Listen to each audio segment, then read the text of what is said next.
Thaís. Salve, salve, Toledo. Eu sou José Roberto de Toledo e este é A Hora, podcast sobre notícias aqui no UOL.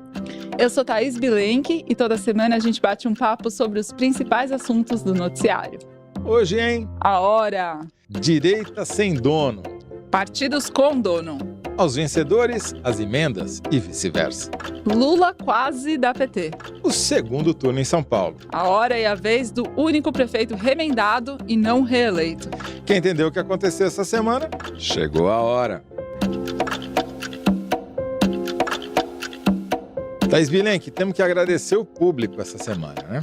Foi muito bom, foi muito legal. A gente fez várias horas extras e a galera foi com nós. Exatamente. A gente bateu o recorde de audiência na sexta-feira, com o programa, a edição número 15, o episódio tradicional. No sábado, com um episódio extraordinário ali, com os Datafolha pré-eleição. No domingo... Laudo, Fajuto. É, verdade. Foi quente. Foi quentíssimo esse episódio extra. Depois, no domingo... Fizemos a transmissão ao vivo. O resultado de São Paulo ainda estava saindo, mas a gente foi passando cidade por cidade, capital por capital. Passamos todos os estados do país. Acho que deu mais de 50 resultados e o público fez a gente bater recorde de audiência na sexta, sábado, domingo, segunda, terça, quarta, quinta. Continue assim. Continue assim. Foi bem divertido, né, Toledo? Muito, a gente se divertiu muito. Espero que vocês se divirtam de novo aqui conosco hoje. Vamos lá? Deu a hora? Vamos embora. Thaís, aconteceu uma coisa muito peculiar. Logo no começo da semana, a gente ainda estava contando votos, vendo quem ganhou, que partido cresceu, que partido caiu, tudo apontando para uma vitória da direita, em todos os seus matizes, quando o Bolsonaro conseguiu transformar a vitória em derrota. Não só de São Paulo, mas São Paulo foi o componente principal para que isso tivesse acontecido, porque ele preferiu se esconder aqui na retaguarda e se mostrou, nas palavras do pastor Silas Malafaia, uma porcaria de líder. O que aconteceu? Toledo, eu tive uma boa e longa conversa com um político que até domingo eu chamaria de bolsonarista. Só até domingo? Que agora eu já teria que dizer que é um político da direita extremada, né? Enfim, outros nomes. Por quê? Porque a síntese dessa conversa, que eu acho que é a síntese do resultado eleitoral para o Bolsonaro, é que esta direita radical não tem dono. Se o Bolsonaro aparecia como grande líder deste grupo, deixou de ser desde domingo. Eu vou fazer uma rápida digressão só para explicar o comportamento dele na eleição de São Paulo. Você vai contar uma história, né? Porque digressão só na academia. Tá bom. Lá atrás, esta direita queria lançar um candidato próprio, essa direita radical, essa direita até então bolsonarista. Queria lançar seu próprio candidato, o Ricardo Salles sempre quis, se movimentava para isso, mas o Bolsonaro fechou um acordo com o Valdemar da Costa Neto, que é o presidente do PL, o partido dele, em que o Valdemar daria liberdade para ele escolher o candidato no Rio de Janeiro e cuidar da eleição lá, e em troca o PL em São Paulo fecharia uma aliança com o Ricardo Nunes, prefeito do MDB, candidato à reeleição, e indicaria o vice. O Bolsonaro consentiu, concordou e indicou o coronel Melo Araújo para ser o vice do Nunes, que vem a ser o ex-comandante da Rota, que é a temida tropa de elite da Polícia Militar de São Paulo. A mais letal de todas elas. O Nunes recebe esse nome e não faz nada, ele passa meses cozinhando a indicação do Bolsonaro para vice dele. E aí aparece o Pablo Marçal se mexendo, o Bolsonaro recebe o Marçal, dá uma medalha de imbrochável para ele. Eles fazem foto, outros bolsonaristas fazem foto com o Bolsonaro, aí o Nunes fala, opa, peraí, coronel, você é meu vice, tá aceito o seu nome. Eles fecham a aliança e aí começa a campanha com a relação já atravessada desde então. Quer dizer, o Bolsonaro usou o Marçal no começo da campanha para emplacar o seu vice, mas ficaram, digamos assim, alguns ressentimentos. É isso. E aí vem toda a campanha com essa postura do Bolsonaro, que chegou a elogiar o Marçal, que falou que o Nunes nunca foi o candidato dos sonhos dele, tira foto, o Marçal crescendo, em algum momento da campanha, já a campanha mesmo oficialmente, a campanha do Nunes entra em estado de alerta forte, esse cara vai roubar a direita de você, Bolsonaro, fique esperto. Aí é aquele momento em que o Eduardo e o Carlos Bolsonaro entram em choque direto com o Marçal, discutem nas redes sociais, eles se afastam, né? Marçal e os Bolsonaro se afastam, mas o Bolsonaro continua ausente da campanha do Nunes. Até que chega a reta final e vários soldados que se considerava leais a Bolsonaro, vários políticos que a gente chamava de bolsonaristas, começam a apoiar o Marçal a despeito da orientação do PL e do próprio Bolsonaro. Marco Feliciano, quando que você ia pensar que o Marco Feliciano ia fazer um movimento como esse? O próprio Ricardo Salles faz um movimento como esse de apoiar o Marçal. O Nicolas Ferreira faz um movimento de apoiar o Marçal. Só que aí vem o laudo falso, nos últimos véspera de eleição e todos os outros motivos que eu acho que você pode explicar melhor para o Marçal não conseguir se eleger e fica em terceiro lugar, apertadíssimo, mas fica em terceiro lugar. E ainda assim recebe 1.700.000 votos. Só para fazer uma comparação, o Eduardo Bolsonaro, em 2022, na reeleição a deputado federal, recebeu 700.000 votos. Então, claramente, houve alguma coisa aí, alguma coisa aconteceu. Essas pessoas, esses políticos que acabaram apoiando o Marçal a despeito do Bolsonaro, inclusive o Nicolas, se falando depois de domingo, dão sempre o mesmo recado, conversando com eles. Bom, Bolsonaro achava que era o dono da direita? Não é. Agora, isso significa que acabou para o Bolsonaro? Não, muito longe disso. E aí, encerrando essa fala, eu lembro de Curitiba. Porque em Curitiba o Bolsonaro fez exatamente o que ele ensaiou fazer com o Marçal aqui. Ou seja, o PL fecha um acordo com o PSD para apoiar o Eduardo Pimentel, candidato a prefeito, indicando o vice. Aí o PL indica o Paulo Eduardo Martins, que é um ex-deputado federal que tentou disputar o Senado, perdeu apertadíssimo para o Moro. E um ultra-bolsonarista, né? É um bolsonarista, mas é mais independente do que isso. Ele, em alguns momentos, teve posicionamentos críticos ao Bolsonaro durante o governo, inclusive ele se afastou, depois se reaproximou. Ele não é alguém que simplesmente obedecia cegamente às instruções. E isso contribui, inclusive, para a decisão do Bolsonaro de, na reta final, trair o próprio partido, apoiar a Cristina Grêmio do PMB, fazer exatamente, diga-se de passagem, o que o Marçal fez lá, que foi apoiá-la. Ela dispara e vai para o segundo turno contra o Pimentel. Ele banca, para usar uma palavra que você adora, em Curitiba, ele banca o disruptivo, e em São Paulo ele se conforma com o sistema, mesmo que de nariz tapado. O Bolsonaro conseguiu essa proeza de transformar o que poderia ter sido uma vitória dele em São Paulo numa derrota, porque se comportou como um covarde, né? Basicamente, né? Na eleição aqui.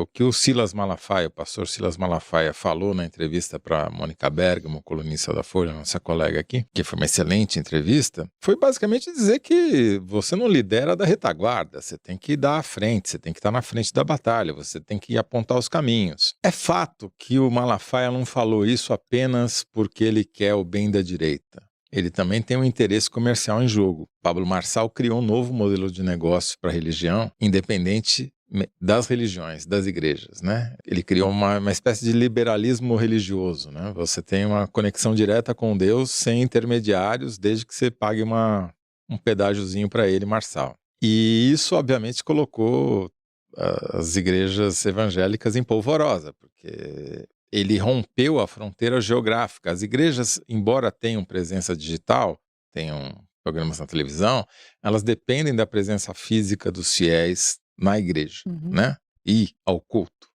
É lá que a relação comercial se concretiza, né? O Marçal rompeu com isso, né? Ele faz uma coisa exclusivamente digital, com alcance, portanto, muito maior, sem a dependência de você ter um local de culto e, portanto, põe em risco o modelo de negócios. O Malafaia verbaliza uma preocupação de vários pastores com isso, mas politiza a questão, dizendo: Bolsonaro, você não pode continuar se omitindo, você tem que assumir o seu papel de liderança. Não foi uma entrevista para romper com o Bolsonaro, foi uma chamada às falas. E o que mais chamou a atenção, a gente estava conversando antes do programa, não foi só a declaração virulenta, veemente do Malafaia, foi o silêncio retumbante do Bolsonaro. Ele não pôde nem responder, porque sabia que tudo que o Malafaia estava falando era absolutamente verdadeiro, né? E isso é que eu acho que enfraqueceu ainda mais ele, né? Porque se ele tivesse reagido, tivesse mandado o Malafaia plantar batata, ou coisa pior, talvez ele tivesse conseguido ainda segurar um pouco da sua liderança, mas ele ficou quieto, passou um recibaço de que é isso mesmo, sou um covarde, sou um líder que não é uma porcaria de líder, e com isso se desgastou muito. Não sei o que você acha, mas... Eu acho que o Malafaia pode ter falado, por coincidência ou não, de caso pensado ou não, mas o que ele fez foi reforçar uma engrenagem que tem como objetivo colocar o Tarcísio como candidato a presidente da República em 2026 no lugar do Bolsonaro, que está inelegível, mas não arreda pé desse posto. Só para esclarecer por que a Thaís está falando isso, porque no final da entrevista para a Mônica Bergamo, a Mônica pergunta para o Malafaia o que ele acha do Tarcísio, porque antes ela faz uma listinha, né?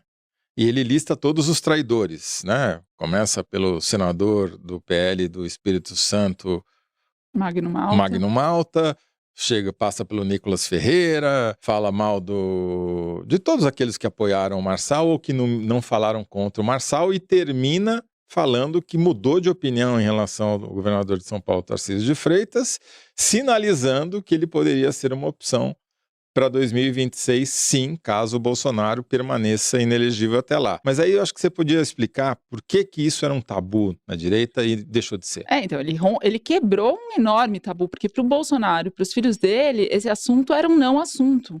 Não se fala disso na presença da família. O Bolsonaro não quer perder o posto de candidato em 2026, não quer deixar a inelegibilidade dele como um fato sacramentado, quer insistir que o próximo presidente da Câmara vote uma anistia e ele possa disputar a eleição. Então, qualquer nome que possa ocupar o lugar dele na sucessão tem que automaticamente ficar alijado. E o que o Malafaia fez foi: um aliado inconteste do Bolsonaro, estou dizendo que o Tarcísio tem sim condições para fazer isso. É enorme. Dentro desse campo é um movimento gigante o que ele fez. Só lembrar que o Malafaia foi quem convocou todas as manifestações bolsonaristas em São Paulo, com mais ou menos sucesso, mas se não fosse ele, o próprio Bolsonaro... Aliás, ele conta um segredo terrível para o Bolsonaro, né? Ele fala que o Bolsonaro chorou durante 5 minutos no telefone com ele, né? O que mostra ainda mais a fraqueza do Bolsonaro. Expôs um ponto que, para esse eleitorado de direita, especialmente esses machos alfas aí ou pretensos alfas que votaram no Marçal, é terrível, né? E o que ele faz atende diretamente a uma estratégia que é a única que pode funcionar para o Tarcísio se viabilizar, que é o entorno inteiro falar que ele tem que ser candidato e ele negar até o fim, dizer que não, que ele é candidato à reeleição e que o líder é o Bolsonaro. Porque se no minuto que ele admite alguma candidatura, acaba o governo dele e a candidatura fica comprometida. Então, aquela velha estratégia do não me convida que eu vou. Então aconteceu uma coisa importante aí. Essa semana teve uma movimentação grande. Bom, se o Bolsonaro perdeu, mesmo tendo sido importante em várias cidades, ele ajudou a botar vários candidatos no segundo turno, até se elegerem já no primeiro. E com destaque é o Marcelo Queiroga, ex-ministro da Saúde durante a pandemia, né? Um ministro que saiu com uma placa de negacionista colada no ombro, no peito, foi para o segundo turno em João Pessoa. Por um pelímetro, mas foi. Agora, se o Bolsonaro perdeu, o Tarcísio, independentemente do resultado do segundo turno em São Paulo, você acha que ganhou? Eu acho que sim, politicamente. Claro que se o Nunes ganha a eleição, a vitória é inconteste, mas a movimentação do Tarcísio como um aliado leal e dedicado coloca ele no mundo político, no universo, na classe dos políticos, como um político muito diferente do Bolsonaro. Portanto, a chance dele fazer alianças firmes para 2026, para 2030, para qualquer cenário que seja, se já eram enormes, agora ficam... É incrível, porque ele ganhou na comparação com o Bolsonaro. Tudo que o Bolsonaro se omitiu, o Tarcísio fez, né? Ele foi lá e defendeu o Nunes, foi lá e colocou a polícia para investigar o Marçal. Ele vai negar isso até o fim, mas obviamente ele fez. Peitou verbalmente o Marçal, né? Falou o que ele falava nos bastidores, ele acabou falando em público. E tentou construir apoio de vários bolsonaristas. Ele chamou o Nicolas Ferreira em agosto, no Palácio dos Bandeirantes, fez uma reunião, Nicolas, Tarcísio e Ricardo Nunes, para bolar a estratégia de rede social para o Nunes. Ele realmente articulou a campanha do Nunes. Isso que você está falando é fundamental porque ele organizou a direita em São Paulo, que estava dispersa pela omissão do Bolsonaro. Ele juntou a tropa, colocou, não todos, mas todos aqueles que ele conseguiu marchando na mesma direção, ajudou a criar uma estratégia. Enfim, se o Nunes se reeleger, como ele mesmo agradeceu no discurso após o primeiro turno, vai ser graças ao Tarcísio, graças ao Kassab e graças talvez até só não vai agradecer o Bolsonaro, que não fez nada para isso, né? E o Bolsonaro agora fica numa posição difícil, porque ele não tem como romper com o Tarcísio a essa altura do campeonato. Quer dizer, tem, mas ele vai ficar numa situação mais frágil ainda, porque o Tarcísio é quem dá lastro para ele, é quem fala com Alexandre de Moraes, é quem fala com Michel Temer, é quem fala com a classe política inteira, é quem administra o maior estado do país. Enfim, ele não tem como simplesmente falar pro Tarcísio, acusá-lo de qualquer coisa e virar as costas. Então, a comparação já tá dada. Essa semana mesmo estavam fazendo a lista para mim dos setores em que o Tarcísio vai melhor do que o Bolsonaro, onde ele já superou. Por exemplo, setor produtivo, setor industrial, empresarial, financeiro, todos esses o Tarcísio já tem muito mais prestígio que o Bolsonaro, só falta o agro. Então, assim, sabe, uma conversa que já Faria Lima, né? Então. O setor financeiro. Aqui, bom, enfim, os caras já estão indo até para a Itália para comemorar antes de terminar o segundo turno. Agora, eu vou, acho que fazer um parentezinho sobre o Pablo Marçal, que eu acho que merece. Claro. O Pablo Marçal, ele, sem dúvida nenhuma, ganhou com essa campanha, porque ele ficou muito maior do que ele era, ganhou dinheiro com ela, provavelmente vai ganhar ainda mais, porque o seu modelo de negócio é justamente gerar engajamento nas redes, e isso ele conseguiu uma exposição que ele jamais teria se não tivesse sido candidato. Mas... E repito, né? 1.700.000 votos é 1.700.000 votos. Agora, ele provou duas coisas. Primeiro, que não tem limites, né? Faço qualquer negócio. E isso foi determinante para afugentar uma parte dos seus apoiadores financeiros, dos empresários que cogitavam participar de um eventual governo Marçal, que estavam bancando a campanha dele, que estavam apresentando ele para outras pessoas, por causa do laudo falsificado que ele apresentou na véspera da eleição contra o Boulos. Mas ele provou também que não é um cara de partido, é o cara do eu sozinho, né? Tudo para mim, eu não divido nada. Ele teve 1.700.000 votos em São Paulo e não elegeu nem um mísero vereador do PRTB aqui. O vereador mais votado teve 7.000 votos e ganhou 30 mil reais, 40 mil reais do partido. Quer dizer, ele não está aí para dividir com ninguém, é só eu sozinho. E não se faz política assim, né?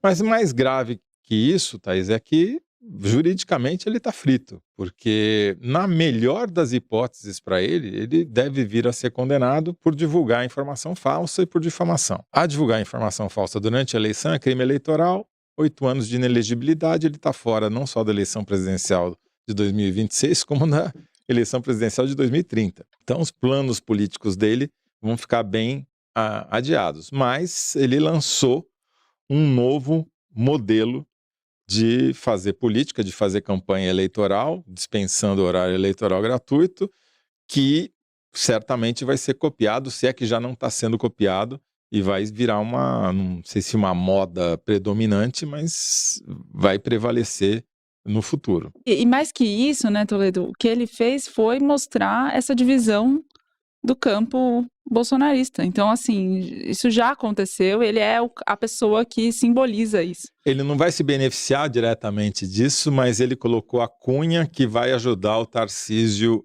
É como se ele tivesse antecipado o calendário eleitoral de 2020. Ele e o Bolsonaro também, né? Os dois, juntos. Eles anteciparam o calendário eleitoral de 2026 e o Tarcísio ficou numa posição ainda mais privilegiada do que já estava.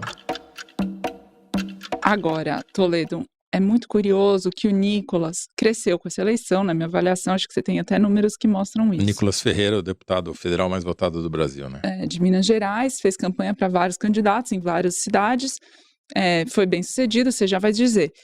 Mas uma coisa muito interessante é que nas redes sociais o Nicolas planta a sementinha de Nicolas presidente, a cada tantos posts ele tem um lá, porque a senhorinha parou ele falando que ele é o próximo presidente do Brasil, sabe, aquela suposta espontaneidade do povo. Sim. Então, ele não tem 30 anos de idade ainda, então não é para a eleição de 2026, para ser candidato a presidente tem que ter no mínimo 35. Mas é alguém que já está se movimentando com essa pretensão, mostra de novo que a liderança não é uníssona e unânime, né? Sem dúvida nenhuma. O jornal O Globo fez um levantamento mostrando que o Nicolas Ferreira apoiou, assim, explicitamente, 68 candidatos a prefeito. Aqui, essa lista, se a gente fosse levar em conta todos os candidatos que pagaram o curso dele, né, deram dinheiro para o Nicolas Ferreira para ele supostamente ensinar como ser candidato, esse número aumentaria muito. Mas vamos ficar aqui com o levantamento do Globo, 68 candidatos a prefeito. Desses 68, segundo o Globo, o Nicolas, 20 deles se elegeram já no primeiro turno e 5 foram para o segundo turno. O Globo fala em apenas 20. Eu acho o resultado excepcionalmente bom. Por quê? 20 dividido por 63, vamos tirar os 5 que estão no segundo turno, que a gente não sabe o que ainda vai acontecer. Então eram 68, menos os 5 que estão no segundo turno, 63. Então 20 dividido por 63 dá 32% de taxa de sucesso. Sabe qual foi a taxa de sucesso do PL? Ou seja, quantos por cento dos candidatos a prefeito do PL se elegeram? Quantos? 26%. Ele foi muito melhor que o próprio partido. Interessante, sem falar a bancada de vereadores que ele elegeu. Ele elegeu o vereador mais votado em São Paulo, fez campanha para ele, o mais votado em Belo Horizonte e em várias cidades do interior de Minas e de outros estados também. Exatamente. O próprio Malafaia, na entrevista para Mônica Bergamo, fala que agora, como já existiam bolsominions, agora existem Nicolas Minions. E é verdade, ele está plantando apoiadores para o futuro, gente jovem, que vai... E ele joga, ao contrário do Bolsonaro, dentro da estrutura partidária. Ele não corre paralelo. Aí, Thaís, eu acho que vale a pena a gente citar um levantamento que o Matheus Aleone fez, Matheus Aleone, repórter do UOL, jornalista do UOL, fez sobre os ganhos da família Bolsonaro. É muito ilustrativo. O Bolsonaro, sozinho, ganha a bagatela de R$100 mil por mês. Se a gente somar o que ele ganha do PL, ele tem um salário lá como presidente de honra, mais o que ele ganha como aposentado ex-deputado, e como aposentado como ex-capitão do Exército, né? Somando dá R$100 mil. Agora, se a gente somar o que ele ganha com o que a esposa ganha, que a Michelle ganha também do PL, dá R$142 mil por mês só do casal. Tudo dinheiro público, né? Porque o dinheiro do PL também vem do fundo partidário. E os filhos, e agora são 4 que estão ganhando dinheiro público, né? Porque tem o senador Flávio, o deputado Eduardo, o vereador Carlos no Rio de Janeiro, agora o vereador Jair Renan lá em Balneário Camboriú. Só os filhos já ganham mais R$129 mil. Então a família toda ganha R$271 mil por mês. E quem paga o salário do Bolsonaro somos nós. Mas quem administra e assina o cheque é o Valdemar Costa Neto, né? Porque o Valdemar é o dono do PL. O Bolsonaro é um cara que está lá por enquanto e não está nem aí, né? Trai, como você já contou, ou não trai, apoia outro, apoia aqui, não tem nenhum compromisso partidário. Diferentemente, eu acho, do Nicolas, que não só faz campanha para os candidatos que ele apoia, e em geral são do PL, como faz campanha contra, né, Thaís? Campanha contra. O Nicolas é garoto propaganda de uma das principais campanhas bolsonaristas, se é que ainda podemos usar esse termo, que é a campanha contra os 55. Você já ouviu? Não, como é que é essa campanha? A campanha 55 é o quê? É o número de... É o número de urna do PSD, o grande adversário do bolsonarismo. Estou usando o termo até o domingo de domingo passado, né? Precisamos achar uma nova expressão para designar o que sobrou. Que é o Alexandre de Moraes. Então, a primeira página da campanha contra os 55 é PSD, o partido do Rodrigo Pacheco, que é o presidente do Senado, diga-se de passagem, senador por Minas, a mesma Minas Gerais do Nicolas, fecha parênteses, e o Pacheco não deixa avançar a pauta contra o Supremo no Senado Federal. Não é bem assim, porque até maio desse ano tinha passado muito mais pautas anti-Supremo no Senado do que na Câmara dos Deputados, mas esse é o discurso que associa o Kassab ao Alexandre de Moraes, o que é muito curioso, porque os dois, de fato, foram aliados e romperam quando o Kassab era prefeito e demitiu o Alexandre de Moraes de uma super secretaria que ele tinha, e desde então eles não têm mais proximidade, mas a campanha os une, né? Essa campanha contra o PSD usa o Alexandre de Moraes como pretexto. Como é que foi essa campanha antes de 55? Eles, enfim, começaram a fazer campanha contra vários candidatos do PSD pelo país. Aí tem uma exceção aqui, uma ali e tal, mas aí o Nicolas faz vários vídeos dizendo não vote 55, é direcionada. Como é que dá para ler uma campanha como essa? O Kassab e o Bolsonaro não se dão, tiveram rompimentos durante o governo Bolsonaro ainda, tiveram divergências, interesses conflitantes, eles não se dão bem. Agora, quando chega o Tarcísio, candidato a governador pelo Bolsonaro, ele tem que se filiar ao Republicanos, porque o PL não aceitou ele. O Republicanos não faz nada, não se empenha na campanha. O PL já estava fechado com o Rodrigo Garcia, isso 2022. Quem faz a campanha para o Tarcísio se viabilizar é o Kassab e o PSD. Tanto é que depois de eleito, passa um ano, passa um tempo, todo mundo especula para onde vai o Tarcísio, que não vai ficar no Republicanos. O Bolsonaro crava que é pro PL do Bolsonaro, mas todo mundo diz que o Tarcísio pode muito bem ir pro PSD do Kassab, o Kassab quer ser vice dele, sucedê-lo no governo de São Paulo. Bolsonaro precisa garantir que o Tarcísio não vá pro PSD e, na melhor das hipóteses, vá pro PL e fique sob o seu comando. Então tem também uma disputa importante aí, que também se estende para a Câmara dos Deputados, mas aí vai longe demais. Bom, Thaís, então, o que a gente está vendo, o resumo desse primeiro bloco é que o Bolsonaro conseguiu transformar uma vitória numa derrota, perdeu o comando e deixou de ser o dono da direita, abriu concorrência, principalmente do Tarcísio, mas também de lideranças futuras como o Nicolas Ferreira, que já corre pensando, sei lá, se em 2030, 2034, 2038, ou sei lá que parte do século ele vai estar, se é que ainda vai existir alguma coisa aqui, se não tiver todo mundo num deserto. Aliás, choveu no Saara e aqui em seca. Realmente o mundo está de ponta cabeça, né? Thaís Bilenque, vamos então falar dos outros vencedores da eleição, dos partidos que esses sim têm dono? Esses têm dono, vamos falar.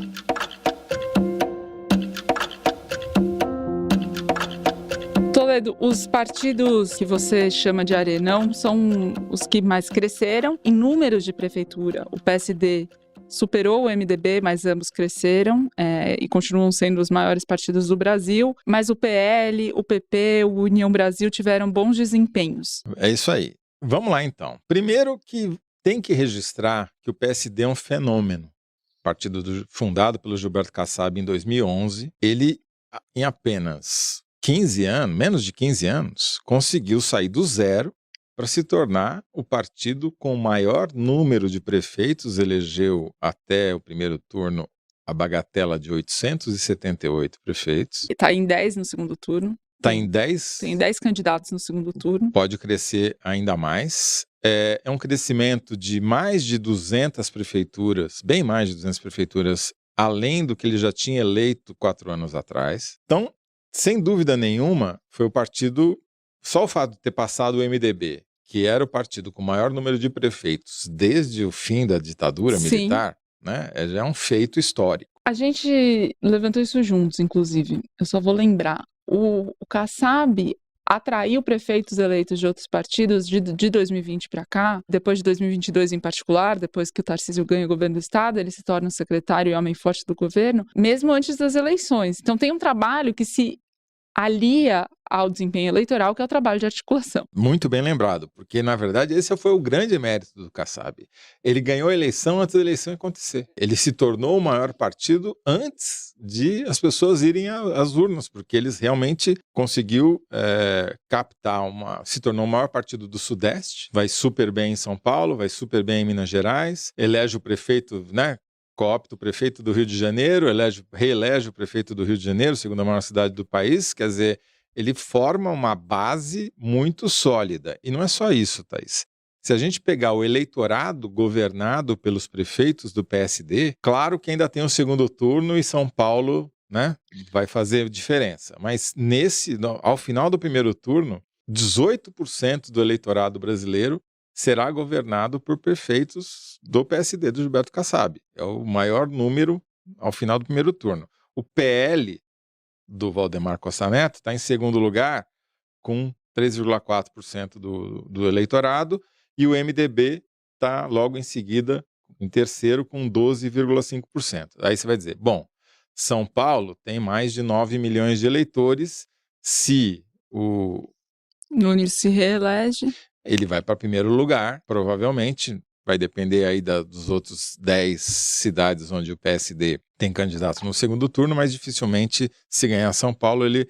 Mas, de qualquer jeito, vai estar ali disputando cabeça a cabeça em quantidade de eleitores. Isso daqui tem implicações que vão muito além dessas meras estatísticas, né? Isso daqui tem implicação para todas as eleições seguintes, né? Para as eleições que vêm pela frente. E a gente vai falar um pouquinho mais sobre isso. Inclusive, o próprio Kassab deu uma entrevista para o All News essa semana. Em dado momento, pergunta-se sobre isso para ele, sobre o número de prefeituras. A resposta que ele dá é interessante. O que ele fala? Ele fala, bom, o número de prefeituras é importante, claro, porque ela mostra a capilaridade do partido no país inteiro. Agora, o que mostra o poder de fogo é o número de votos que cada partido teve no primeiro turno. E aí ele soma. O PL teve 15 milhões e 700 mil votos. O PSD, 14 milhões e 500 mil. O MDB, perto disso. Somando os três da direita, PP, PL, Republicanos, os três de centro, PSD, MDB e União Brasil, a gente chega a quase 73 milhões de votos. E a esquerda junta, PDT, PSB, PT e PSOL, fez quase 23 milhões de votos. Isso significa a fragilidade de Lula? O Kassab se pergunta. E ele mesmo responde, não, Lula está acima dos partidos. Mas o que ele está colocando para frente, Toledo? Você depende de mim. Basicamente é isso que ele está dizendo, né? Quer dizer, você vê, PSD sem dúvida é o grande vencedor, né? Se coloca ali. O MDB, mesmo tendo perdido o ranking de primeiro, se ele faz a prefeito de São Paulo, né, consegue reeleger o Ricardo Nunes, e vamos lembrar, o Ricardo Nunes chegou na prefeitura pela porta dos fundos, né, pela porta de trás, porque ele era o vice do candidato do PSDB que acabou praticamente nessa eleição. Né? E, como o titular morre, ele assume. Então a primeira eleição de fato é essa. E ganhar São Paulo para o MDB é um feito histórico. Ele não governa a cidade de São Paulo desde que o Mário Covas ainda era do MDB durante o governo Montoro, numa eleição indireta. Realmente é uma coisa que tem que ser levada em conta. E o MDB reverteu uma curva de queda que era praticamente constante do número de prefeituras do partido, que vinha desde 2008, caiu em 2012, ficou mais ou menos por elas em 2016, despencou em 2020 e agora deu uma pequena recuperada e com a chance de levar São Paulo. Então, vale a pena registrar que o MDB não acabou muito mais resiliente do que o PSDB. Mantém um papel importante. Por que eu estou falando isso? Porque todos esses partidos, PSD principalmente, o MDB, mas também os outros que cresceram, então aqui vamos dar a ficha. O PP do Arthur Lira cresceu, o União Brasil do Elmar Nascimento, Antônio Carlos Magalhães Neto, também cresceu, mas o PSD foi o que cresceu mais. Esses partidos aí do Arenão, eles cresceram e vão cobrar um preço por isso. Não é de graça. Essas vitórias, elas reacomodam, elas refazem o mapa político do país. Como eles governam o Congresso, né, como dizem alguns cientistas políticos, como o Cláudio Couto e o Rogério Arantes, esse novo governo congressual saiu fortalecido da eleição. Ao passo que o PT do Lula saiu enfraquecido, né? Exatamente. Mas agora, Thaís, eu acho que a gente podia falar de um dos mecanismos que levou a essa vitória dos partidos do Arenão, que foram as emendas parlamentares ao orçamento. Né? E depois a gente volta ao Lula e ao governo. Exatamente. Vamos fazer isso.